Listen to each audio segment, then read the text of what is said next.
இந்த காஞ்சி மண்ணை வாழ வைக்கிற ஜீவ நதி பாலாறு, உயிர் நதி பாலாறு. இந்த மக்களோட உயிரோடவும் ரத்தத்தோடும் கலந்து ஓடுவது பாலாறு.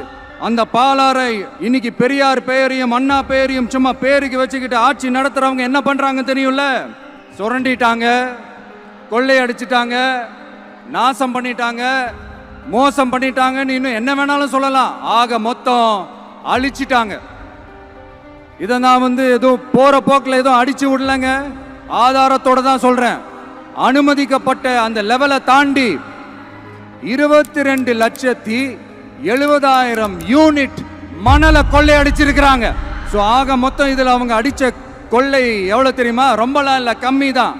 4,730 கோடி. கம்மி தான் இல்லை?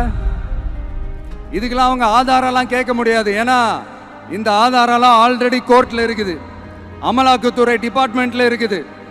அந்த டிபார்ட்மெண்ட்ல வேலை செஞ்ச சில நல்லவர்கள் அவங்க அடிச்ச அந்த கொள்ளையெல்லாம் தாங்க முடியாம வெளியில சொன்ன அந்த ஆதாரங்கள் இதெல்லாம் சம்பந்தப்பட்டவங்களுக்கு இன்னும் நல்லாவே தெரியும். அதனால இது சம்பந்தமா ஆதாரங்களை கொடுலாம் அவங்க கேட்க முடியாது. மணலை கொள்ளையடிச்சா நீர்நிலைகள் அழியும், ஏரி குளம் கண்மா எல்லாம் அழியும். இதெல்லாம் அழிஞ்சா விவசாயம் அழியும், விவசாயம் அழிஞ்சு போனா விவசாயிகள் அழிஞ்சிருவாங்க. ஆக மொத்தம் நாம எல்லாரும் மொத்தமா அழிஞ்சு போக வேண்டியதுதான்.